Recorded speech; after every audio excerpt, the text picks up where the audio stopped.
नमस्कार, मैं ज्योति श्रीवास्तव और आप देख रहे हैं सी न्यूज भारत। पश्चिम बंगाल और तमिलनाडु विधानसभा चुनाव के नतीजों ने न केवल क्षेत्रीय दलों को चौंकाया है, बल्कि विपक्षी एकता के बड़े चेहरों की चुनावी साख पर भी सवालिया निशान लगा दिए हैं। इन चुनावों में सबसे ज्यादा चर्चा आम आदमी पार्टी के संयोजक अरविंद केजरीवाल की हो रही है। जी हाँ, वही अरविंद केजरीवाल जिन्होंने ममता बनर्जी के लिए पश्चिम बंगाल में भरपूर प्रचार प्रसार किया था, लेकिन अब ममता बनर्जी की पार्टी टीएमसी जिस तरीके से रुझानों में पिछड़ती दिखाई दे रही है, कहीं ना कहीं टीएमसी की रणनीति और अरविंद केजरीवाल की रणनीति पीछे होती रुझानों के साथ साथ साफ झलक रही है। तो आज हम ये चर्चा करेंगे रुझानों पर और ताजा अपडेट हम अपने दर्शकों को बताएंगे। हमारी सहयोगी रत्ना हमारे साथ मौजूद हैं। रत्ना, क्या लगता है ये जो रुझान आ रहे हैं, बीजेपी 193 पार कर चुकी है और टीएमसी लगातार पीछे हो रही है। हालांकि ममता बनर्जी अपने सीट से अभी भी आगे हैं, शुभेंदु पीछे चल रहे हैं, लेकिन ऑल ओवर अगर हम पार्टी की बात करें तो भाजपा जो है वो पूर्ण बहुमत बनाने की ओर बढ़ रही है। क्या कहेंगे इस पे? जी बिल्कुल ज्योति, बिल्कुल सही कहा आपने, क्योंकि ममता बनर्जी ने पहले भी बोला था कि जिस तरीके से जो रुझान थे, जो रिजल्ट्स आ रहे थे, ऐसे में वो पैनिक नहीं कर रही थी। हालांकि जिस तरीके से जो जीत बीजेपी जो है वो बहुमत के साथ दिख रहा है आंकड़ा उनका कि वो जीत की ओर बढ़ रही है, लेकिन फिर भी ममता बनर्जी अपने समर्थकों से ये कह रही है, खुद से ये कह रही है कि अभी भी काउंटिंग बची हुई है। आरोप भी लगा रही है कि बीजेपी जो है वो उसको डाइवर्ट कर रही है, काउंटिंग जो हो रही है वो रोकी जा रही है, बिजली काटी जा रही है। तो उनको भरोसा है कहीं ना कहीं कि वो बन सकती हैं, अभी भी सीएम वो सत्ता में वापस आ सकती हैं। उन्होंने कहा है कि काम डाउन रहिए, अभी भी कुछ ऐसे गिनतियां हैं जो नहीं हुई हैं और वो गिनतियां अगर सामने आ जाएंगी तो बिल्कुल जो उन्होंने उम्मीद जताई है कि अभी भी वो एक रेस में है, वो बराबर की होड़ में है, बराबर से वो भी उसी रेस में दौड़ रही हैं और बिल्कुल कांटे की टक्कर दे रही हैं बीजेपी को। रत्ना, बिल्कुल। और भाजपा जो है वो पश्चिम बंगाल में पहली बार सरकार बनाने जा रही है। 1980 की बात करें तो जनसंघ के नेताओं ने भाजपा बनाई थी और जनसंघ के संस्थापक श्यामा प्रसाद मुखर्जी बंगाल से थे। 1952 में जब जनसंघ ने पहली बार विधानसभा चुनाव लड़ा तब पार्टी को सिर्फ 9 सीटें मिली थी और 1967 में 1 सीट मिली और 2011 तक भाजपा बंगाल के किसी भी विधानसभा चुनाव में अपना खाता नहीं खोल पाई। पहली बार 2016 में पार्टी को 3 सीटें मिली और फिर 2021 में बीजेपी 77 सीटों पर जीती और अब अपने दम पर सरकार बनाती दिख रही है। और पश्चिम बंगाल की अगर हम बात करें रत्ना, तो बर्दवान की जो सबसे टफ सीट बाराबानी जीतने के बाद वहां बीजेपी कार्यकर्ता सुजॉय गोरोई भावुक हो गए हैं। एक तस्वीर सामने आई जिसमें उन्होंने कहा कि हर चुनाव जीतने के बाद टीएमसी के लोग मारते पीटते थे, हर चुनाव के बाद 15 दिनों तक बाहर रहना पड़ता था और अब ऐसा नहीं होगा। तो ये जो पूरा घटनाक्रम है रत्ना, और जो मैंने अभी आपको आंकड़े बताए वो ये दर्शाते हैं कि पश्चिम बंगाल में बीजेपी का जीतना काफी मुश्किल था, क्योंकि जो वर्चस्व, जो राजनीति, जो रणनीति ममता बनर्जी ने वहां बिछाई हुई थी, उसको कहीं ना कहीं उस पर जीत हासिल करना काफी टफ तो था ही। लेकिन भारतीय जनता पार्टी ने बूथ लेवल से उठकर जो जनसभाएं की, जो रोड शो किया और प्रधानमंत्री नरेंद्र मोदी ने अपनी जनसभाओं में जो लगातार अंग बंग और कंग करके जो नाम लिया वो आज सार्थक होता दिख रहा है।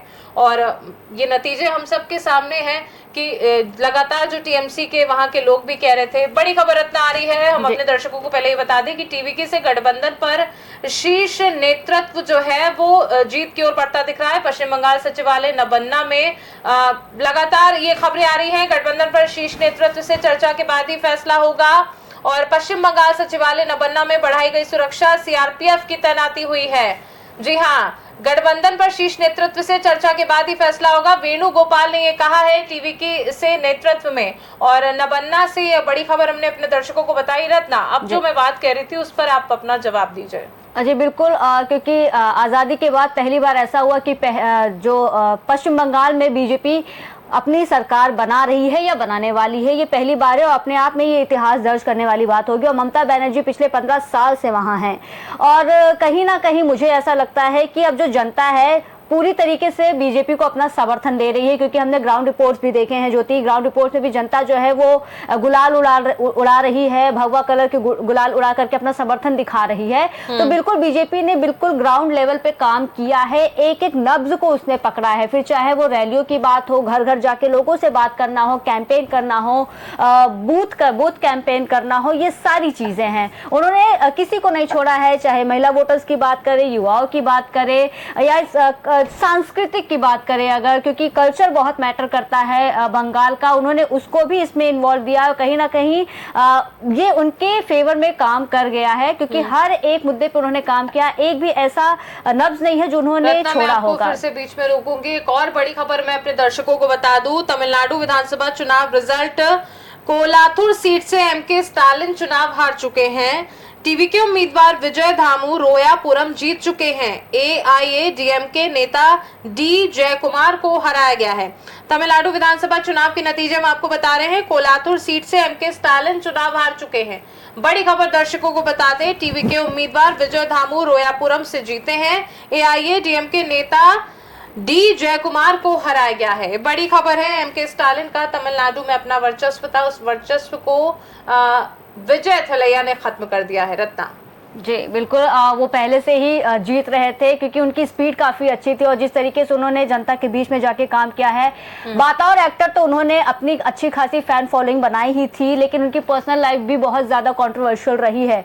लेकिन वो कहीं इधर चुनाव के नतीजों में अगर देखा जाए, वो कहीं भी ऐसा इम्पैक्ट, नेगेटिव इम्पैक्ट नहीं पड़ा थलापति के ऊपर। लेकिन हाँ, जो चुनाव उन्होंने जब जीतने वाली बात जो कही थी, कहीं ना कहीं तभी लग गया था कि हाँ, जो उन्होंने वादे किए हैं या जो उन्होंने धरातल पर काम किए, वो कहीं ना कहीं तमिलनाडु की जनता को पसंद वाकई आ रहा है। और कहीं ना कहीं उनकी जो फैन फॉलोइंग रही थी, उन्होंने भी वो भी बहुत ज़्यादा इसमें इन्वॉल्वमेंट रही थी, क्योंकि एज अ एक्टर तो उन्होंने अच्छा काम किया, लेकिन एज अ पॉलिटिशियन जो उन्होंने काम, जो वादे किए थे जनता से, वो भी उन्होंने पूरा किया है। और दर्शकों का प्यार ही है जो वो इस जीत की तरफ बढ़े हैं। और बिल्कुल परिवार में जो उनकी खुशी का माहौल है, कई वीडियोज भी हमने देखे हैं, बिल्कुल विजय के लिए, विजय के समर्थक जो हैं वो बिल्कुल बहुत खुश हैं कि उनकी मनपसंद सरकार जो है वो जीत रही है, वो बन रही है। विजय के वादों की अगर मैं बात करूं रत्ना, तो हर लड़की के शादी में 8 ग्राम सोना, नवजात के पैदा होने पर उसे सोने की अंगूठी देना, तो ये कुछ ऐसे वादे हैं जो वाकई मुझे लगता है अभी तक किसी भी पार्टी ने नहीं किए होंगे। क्योंकि आज के समय में जो गोल्ड का रेट चल रहा है, उस अकॉर्डिंग अगर 8 ग्राम गोल्ड हर लड़की के विवाह में दे, तो मतलब सैकड़ों ऐसे माता पिता होंगे जिनके सर से एक बड़ी जिम्मेदारी सरकार ने ले ली है। और कोई नवजात पैदा होता है तो उसे सोने की अंगूठी, तो ये कुछ ऐसे मेन वादे हैं जो आकर्षण का केंद्र हैं। और यही कुछ नीतियां हैं जो विजय को आज विजय बना रही है। जी बिल्कुल, क्योंकि कहते हैं ना कि अच्छा पॉलिटिकल लीडर वही होता है जो जनता को समझे, जनता की समस्या को अपनी समस्या समझे। बिल्कुल सही बात आपने कहा ज्योति, क्योंकि गोल्ड अफोर्ड करना सबके बस की बात नहीं होती। और ऐसे में अगर उन्होंने कहा है कि हर लड़की के विवाह पे वो 8 ग्राम सोना देंगे, आप खुद सोचे कि कितनी बड़ी मदद होगी। वो बहुत बड़ी मदद, बहुत बड़ा अमाउंट हो गया है। और उस अमाउंट से एक परिवार अपनी जो बेटी है, कन्या है, उसकी अच्छी जीवन में अच्छी शादी कराने के काबिल बन सकता है, क्योंकि सबके पास ये फैसिलिटी नहीं होती है ज्योति। और रही बात नवजात के टाइम पे गोल्ड देने वाली बात, तो ये भी कहीं ना कहीं एक तरीके से वहां पर पॉपुलेशन को भी इससे कनेक्ट कर सकते हैं कि कहीं ना कहीं इसी के चलते ही लोग बच्चे पैदा करें। बिल्कुल, तो ये भी अपने आप में खुशी की बात होती है, क्योंकि वो जनता की हर एक छोटी छोटी बात को समझ रहे हैं और उनको पता है कि किस वादे पे किस वादों को वो करना चाहिए और किस वादों से जनता जो है आकर्षित हो सकती है। मैं ये नहीं कह रही इसमें कुछ गलत है, लेकिन अगर वादे उन्होंने पूरा किया है तो बिल्कुल ये बिल्कुल सही है। जी बिल्कुल रत्ना। और अगर हम फिर से पश्चिम बंगाल की ओर बढ़ेंगे तो एक और बड़ी खबर है, हावड़ा ग्राउंड में बीजेपी टीएमसी कार्यकर्ता आपस में भिड़ गए हैं, पुलिस ने वहां लाठीचार्ज कर दिया है। ममता बनर्जी के भवानीपुर काउंटिंग सेंटर में अंदर जाने पर बीजेपी कार्यकर्ताओं का प्रदर्शन। बड़ी खबर दर्शकों को बता दें कि बीजेपी और टीएमसी कार्यकर्ताओं के बीच झड़प की खबरें आ रही हैं। ममता बनर्जी के जो भवानीपुर काउंटिंग सेंटर के अंदर जब वो जाने लगी तो बीजेपी कार्यकर्ताओं ने प्रदर्शन कर दिया। बड़ी खबर दर्शकों को बता दें, पश्चिम बंगाल से लगातार रुझान आ रहे हैं और उस बीच ये झड़प की खबरें भी सामने आ रही हैं। अब अगर हम फिर से केजरीवाल की ओर जाएं रत्ना, तो केजरीवाल ने ममता बनर्जी और एमके स्टालिन के पक्ष में पूरी ताकत झोंक दी थी, लेकिन रुझान जो अब नतीजों में तब्दील हो रहे हैं वो बताते हैं कि जनता ने उनके प्रचार को पूरी तरह नकार दिया है। 20 अप्रैल को चेन्नई के पुलियानाथोपे में केजरीवाल ने स्टालिन को अपना भाई बताते हुए उनके लिए रोड शो किया था।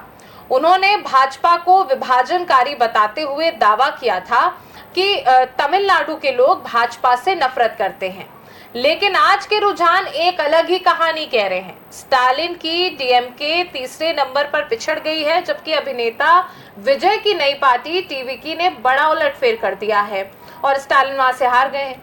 केजरीवाल का वह भावुक अपील वाला कार्ड तमिलनाडु में नाकाम साबित हुआ है। रत्ना, अरविंद केजरीवाल लगातार ये कहते हैं कि वो करप्ट नहीं है, उनकी पार्टी करप्ट नहीं है, और सत्याग्रह की हम बात कर लें तो उन्होंने कहा सत्याग्रह हम करेंगे। अन्ना हजारे के साथ आंदोलन किया। जो आम आदमी पार्टी की छवि पहले थी आम आदमी वाली, वो छवि शायद अब जनता दिल्ली ले ले, यूपी ले ले, या कोई भी राज्य ले ले, या फिर ये पश्चिम बंगाल, तमिलनाडु ये राज्य ले ले, लेकिन अब लगता है जनता वो आम आदमी की छवि जो है वो नकार चुकी है। और आपको नहीं लगता रत्ना कि जो आज के नतीजे हैं वो अरविंद, अगर टीएमसी किसी और को बनाती, एमके स्टालिन किसी और को चुनावी रैली किसी से करवाते, तो शायद आज नतीजे कुछ और होते? अब चेहरों का तो बहुत बड़ा रोल होता ही होता है कि आप कौन से चेहरे को आगे कर रहे हैं, क्योंकि कहीं ना कहीं आधी जो मैं कहती हूँ जीत और हार की जो ये वर्डिक्ट होती है वो वहीं पर देखने को मिल जाती है ज्योति। लेकिन अगर केजरीवाल की बात करें तो केजरीवाल के दिन थोड़े से बुरे हैं और काफ़ी टाइम से ऐसा है, क्योंकि हाल ही में उनके पार्टी के साथ क्या हुआ, उनके ही लोग जो समर्थक थे या पार्टी के जो कार्यकर्ता थे उन्होंने उनका साथ छोड़ दिया। कुछ तो बात रही होगी ना ज्योति। और रही बात बीजेपी की, तो जैसा कि मैंने कहा कि जैसे आसाम में बीजेपी अपनी हैट्रिक लगा रही है, ये अपने आप में हेमंत बिस्वा शर्मा को जो प्यार मिल रहा है, जो समर्थन मिल रहा है वो हम देख रहे हैं। तो कहीं ना कहीं बीजेपी जो है वो जो बात जो संवाद होता है ये बहुत बड़ा मुझे लगता है रोल प्ले करता है, क्योंकि जो और असम में रहता है हेमंत बिस्वा शर्मा की जो हिंदुत्व वाली छवि है वो मुझे लगता है कि बहुत बड़ा जो है एक प्ले कार्ड रोल किया है उसने। जी बिल्कुल, कहीं ना कहीं क्योंकि बीजेपी हमेशा से हिंदुत्व को जिस तरीके से सपोर्ट करती आई है और हिंदुत्व को लेकर के जितनी भी रैलियां होती हैं, प्रचार प्रसार, वो एक नैरेटिव जरूर सेट किया है। और बिल्कुल जब बीजेपी की हम बात करते हैं तो नैरेटिव, संवाद और जिस तरीके से उनका जो पूरा स्टाइल होता है एक कंडक्ट करने का, चाहे उनकी रैलियां हो, कार्यक्रम हो, बहुत इम्पैक्टफुल होता है। क्योंकि पश्चिम बंगाल में भी हमने देखा जैसे कि उन्होंने कमल मेला किया था, वो एक आम कमल मेला या फिर कोई राजनीतिक कार्यक्रम नहीं था, वो सोशल पॉलिटिकल प्रोग्राम था, जो वहां उस कार्यक्रम के थ्रू उन्होंने जनता के हर एक उस नब्ज पे काम किया है जो उन्हें जीत दिलाने में मदद कर रही थी। और बिल्कुल वो हमने धरातल पर भी देखा है, फिर चाहे उसमें उनके सांस्कृतिक हो, संगीत हो, चाहे वो वहां का फोक डांस हो, सब कुछ उसमें इन्वॉल्व था। सारी चीजें, बंगाल की जो एक छवि जो रिप्रेजेंट करता है बंगाल को, सब कुछ उसमें इन्वॉल्व था। तो ये कमल मेला भी बहुत ज्यादा इंपैक्टफुल रहा। बिल्कुल बीजेपी जब काम करती है तो वो छोटी चीजों पर भी बहुत ध्यान से और बहुत ही बड़े लेवल पे काम करती है, क्योंकि वही छोटी चीजें उन्हें पता है जनता से जुड़ेगी, और जनता से जुड़ेगी, जनता को आप समझा ले गए तो फिर वोट तो आपके ही पक्ष में आने हैं। बिल्कुल। एक और बड़ी खबर हम अपने दर्शकों को बता दें, पुडुचेरी विधानसभा चुनाव रिजल्ट के तहत जोस चार्ल्स मार्टिन कामराज नगर सीट से जीत गए हैं। बड़ी खबर पुडुचेरी विधानसभा चुनाव की, जहां जोस चार्ल्स मार्टिन कामराज नगर सीट से जीत गए हैं। ये पुडुचेरी विधानसभा चुनाव के रिजल्ट हम अपने दर्शकों को बता रहे हैं। और अब रत्ना, हम एक बार फिर से इन बंगाल के चुनावों की ओर रुख करें तो 26 और 27 अप्रैल को बंगाल के रण में केजरीवाल ने ममता बनर्जी के लिए जमकर प्रचार किया था और बल्लीगंज की रैली में उन्होंने सेना की तैनाती पर सवाल उठाए थे। उन्होंने कोलकाता और हावड़ा में रैलियां की, ममता बनर्जी के लिए वोट मांगते हुए केंद्र सरकार की नीतियों को बंगाल संस्कृति पर हमला बताया। केजरीवाल के इन तीखे बयानों और टीएमसी के पक्ष में उनकी रैलियों का कोई भी सकारात्मक असर जमीन पर नहीं दिखा, बल्कि भाजपा ने इसे बंगाल के अपमान और गुमराह करने वाली राजनीति के तौर पर भुना लिया। और इन दोनों ही राज्यों के नतीजे ये संकेत दे रहे हैं कि अरविंद केजरीवाल का प्रभाव फिलहाल सीमित नजर आ रहा है, जैसे कि मैंने आपसे पहले कहा। और राष्ट्रीय स्तर पर एंटी बीजेपी चेहरा बनने की उनकी कोशिशों को इन चुनावी हारों से बड़ा झटका लगा है। तो अगर हम अरविंद केजरीवाल की हमने बात कर ली, उनका जो चेहरा है वो उसमें फिलहाल फीका नजर आया, और अगर हम दूसरी तरफ योगी आदित्यनाथ को ले लें तो उनके जो आक्रामक रुख था रैलियों में, तो वो काफी जमीन आसमान का अंतर हो गया। जी बिल्कुल, आप किसी भी रैली में जाते हैं, सबसे बड़ी बात होती है कि आप किन मुद्दों पर बात कर रहे हैं। सबसे पहली बात होती है आप जनता को वहां पर इकट्ठा कैसे करेंगे, क्योंकि जनता तब तक नहीं आएगी जब तक आप उनके विरोध की बात नहीं करेंगे, उनके हक की बात नहीं करेंगे, या उनके पक्ष में बात नहीं करेंगे। तो अगर योगी आदित्यनाथ के आक्रामक रूप की बात करें तो बिल्कुल उनकी रैलियां जब भी हम देखते हैं तो वो कहीं ना कहीं जिस तरीके से उनकी जो शैली है, जो उनका लैंग्वेज है, जो उनकी बॉडी स्टाइल है, वो बॉडी लैंग्वेज है, वो बिल्कुल अपने आप में ही सबसे पहले तो वो बहुत ज्यादा रिप्रेजेंटेटिव होते हैं, अपने आप को प्रेजेंट बहुत अच्छे तरीके से करते हैं।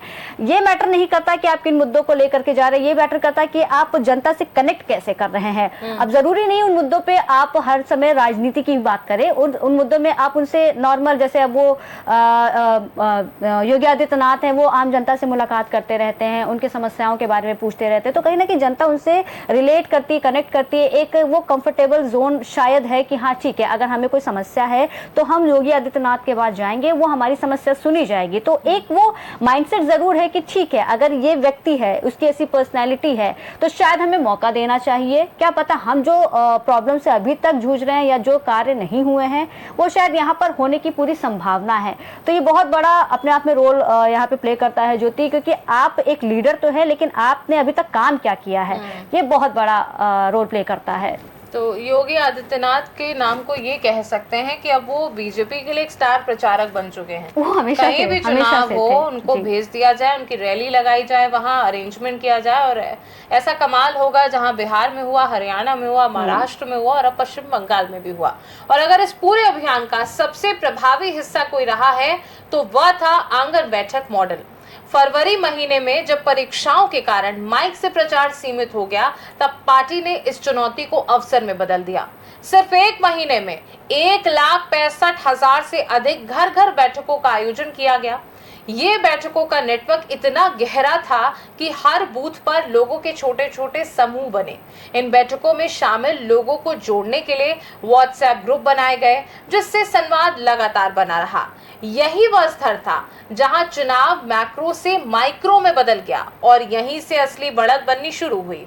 हर चुनाव में एक नारा होता है, लेकिन बंगाल में ये नारा एक भावना बन गया, बाजते चाई बीजेपी ताई। ये संदेश जो लोगों के बीच तेजी से फैल गया, और बताया जा रहा है कि बच्चे बच्चे की जुबान पर चढ़ा ये नारा चुनावी माहौल को बदलने में काफी अहम साबित हुआ।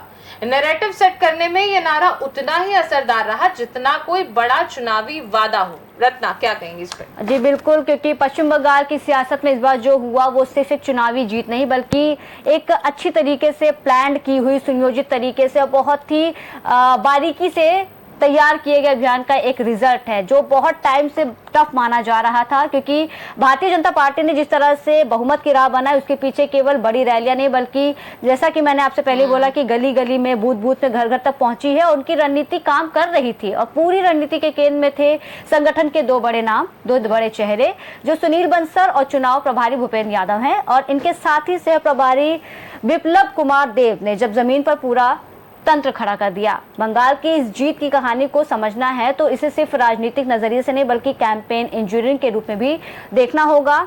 हर कदम योजनाबद्ध था, कहीं कोई कमी नहीं रह गई थी। सोची समझी प्लानिंग के साथ क्या कर रहे हैं, क्यों कर रहे हैं, ये सब कुछ पहले से प्लान था, और उनके हर मूवमेंट, हर गतिविधि का सीधा सीधा एम था मतदाता तक पहुंचना।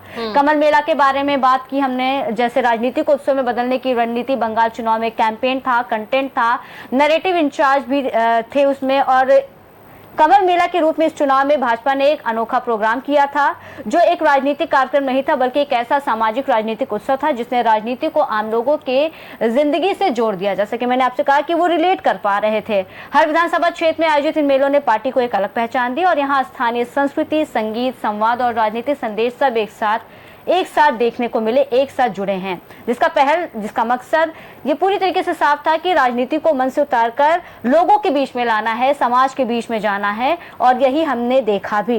पारंपरिक रैलियों की बात करें तो इसका जो सीमित असर है वो छोड़ते हुए गई, और कमल मेला ने लोगों को भी कहीं ना कहीं भागीदार इसमें बना दिया था। बिल्कुल रत्ना, मैं आपको रोकूंगी। बड़ी खबर हम अपने दर्शकों को बता दें कि भाजपा बंगाल से 193 सीटों पर आगे चल रही है और 6 सीटें जीत चुकी है। बड़ी खबर। और भवानीपुर के काउंटिंग सेंटर पर ममता बनर्जी और शुभेंदु दोनों ही पहुंच चुके हैं, और बाहर जो है वो भारी फोर्स तैनात है। दोनों ही नेता भवानीपुर काउंटिंग सेंटर पहुंच गए हैं। ये रत्ना अपने आप में देखने वाली बात है कि ममता बनर्जी का अगर अपनी सीट से जीत जाना तो कम से कम थोड़ी साख बचेगी, और अपनी सीट से ही हार जाना तो वो साख कहीं ना कहीं मिटती नजर आएगी। भाजपा 6 सीटें जीत चुकी है, 193 पर लगातार बढ़त बनाए हुए है, और अब धीरे धीरे ये जो जीत के आंकड़े हैं वो बढ़ते जा रहे हैं। पहले 3 था और अब 6 हो गए। ममता बनर्जी जो कि काउंटिंग सेंटर पर पहुंच चुकी हैं, काफी फोर्स तैनात है वहां पर। ये बंगाल में अगर हम पिछले इतिहास के चुनावों की हम बात करें रत्ना, तो काफी कुछ चीजें ऐसी थी जो अब नहीं हुई। कई बार लोग वहां जो है बहुत खुल के वोट करने नहीं जा पाते थे, लेकिन इस बार जिस तरीके से केंद्र ने सुरक्षा बलों को वहां लगाया है, उसके तहत जो वोटिंग प्रतिशत बढ़ा, उसी से ये अंदाजा लग रहा था कि कहीं ना कहीं जो एग्जिट पोल आए थे जिसमें बीजेपी को बढ़त मिल रही थी, वो आज सच साबित होती दिखाई दे रही है। और अब बस समय हो चुका है 4:32 का। मुझे लगता है 1 से 2 घंटे में सारी तस्वीरें एकदम साफ हो जाएंगी। जो बंगाल पहले था, अब उस बंगाल ने परिवर्तन की राह अपना ली है, और वो अपनाते अपनाते शाम तक अपनी मंजिल तक पहुंच जाएगा कि सत्ता आखिर किसके हाथ में जा रही है। और ये देखना बहुत दिलचस्प होने वाला है रत्ना कि ममता बनर्जी बीजेपी की पूर्ण बहुमत की जीत के बाद क्या कहने वाली हैं, क्योंकि लगातार टीएमसी के नेता कार्यकर्ता भी कह रहे थे कि 11-12 बजे के बाद बीजेपी दिखेगी नहीं।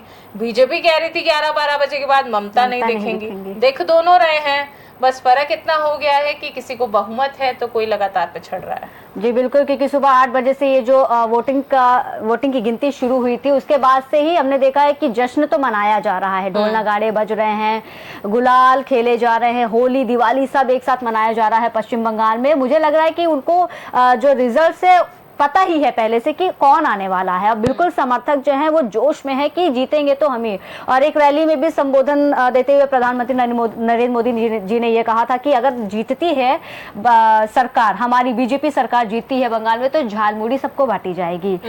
झालमुड़ी का टेस्ट लगता है कहीं ना कहीं ममता बनर्जी को बहुत ज्यादा कड़वी लग रही है, और वो अभी भी दिख रहा है ज्योति, क्योंकि जिस तरीके से दोनों ही पार्टियां एक दूसरे पे ये दावा ठोक रही थी कि आप नहीं दिखेंगे, आप नहीं दिखेंगे, दिख तो दोनों रहे हैं और कांटे की टक्कर भी रही है। ऐसा नहीं, क्योंकि ममता बनर्जी पिछले 15 सालों से रही हैं राजनीति में, बंगाल की राजनीति में बात करें तो कच्ची खिलाड़ी तो नहीं है ममता बनर्जी, और इतनी आसानी से भी वो हार नहीं मानेंगी। जैसा कि आपने कहा कि अगर वो अपनी ही सीट पे जीत जाए तो उनकी बच जाए, वही बहुत बड़ी बात है।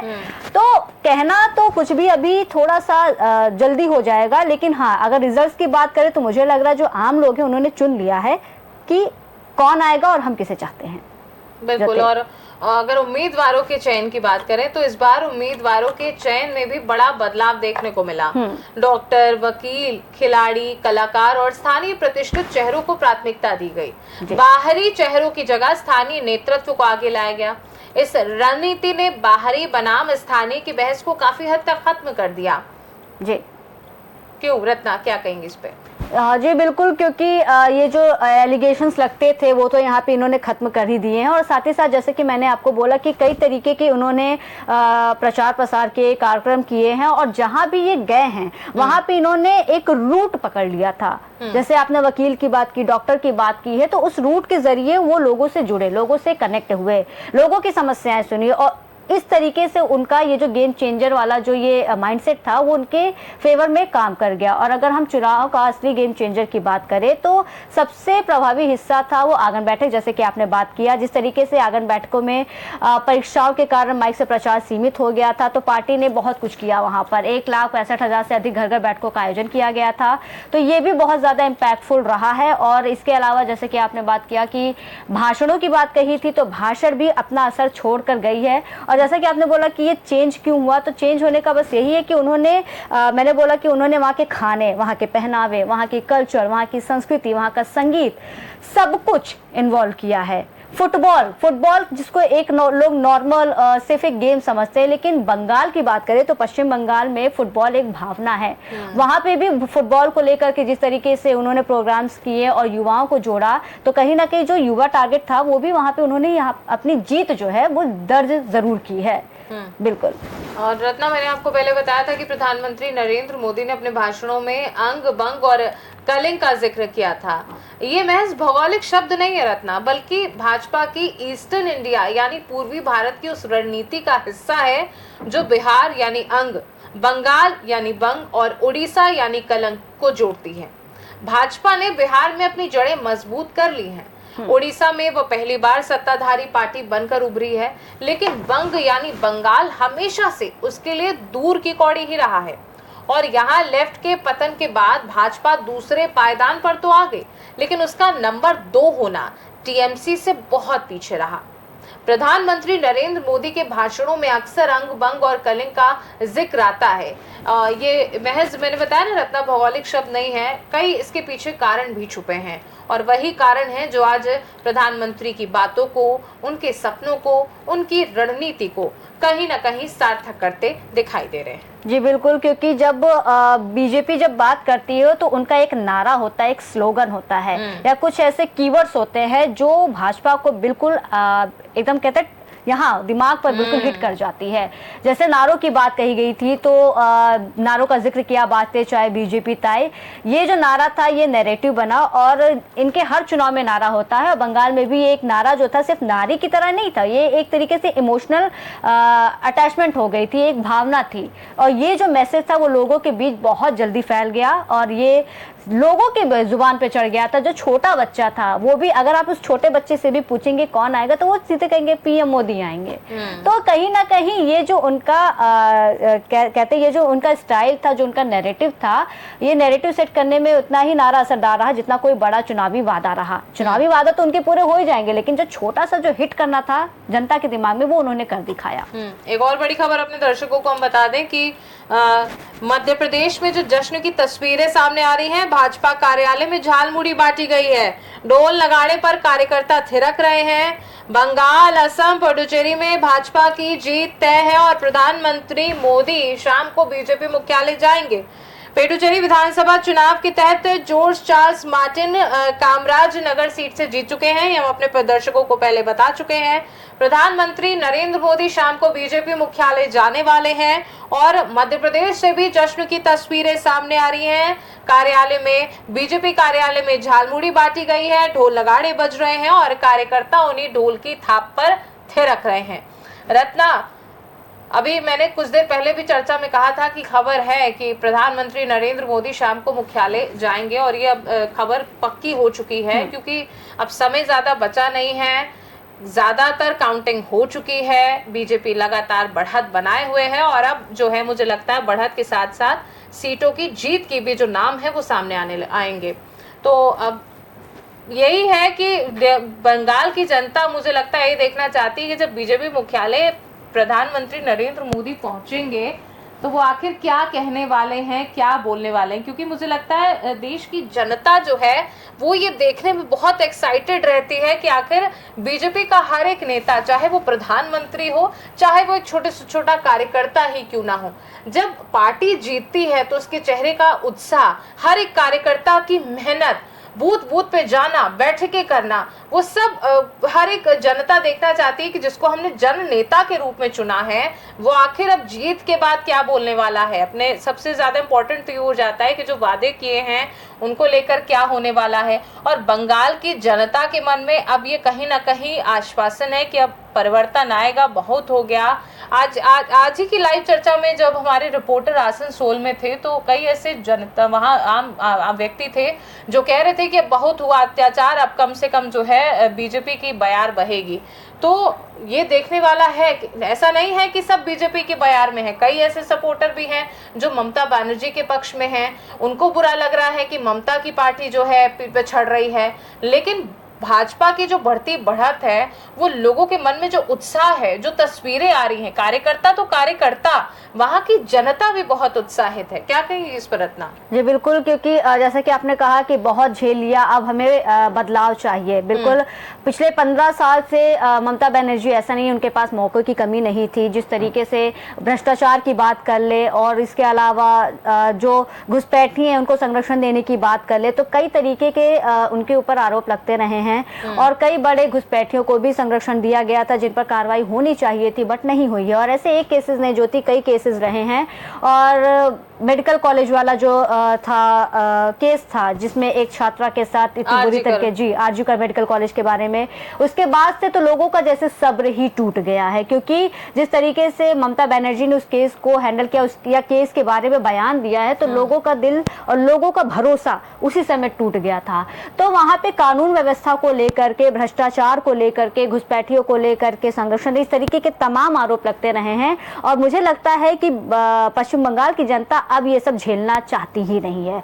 उनको बिल्कुल अब ये है कि उनकी कानून व्यवस्था अच्छी हो। ऐसे घुसपैठियों, जैसे कि अमित शाह, पीएम मोदी ने भी कहा था कि अगर वो बंगाल में आते हैं तो ऐसे घुसपैठियों को तो खत्म ही कर दिया जाएगा।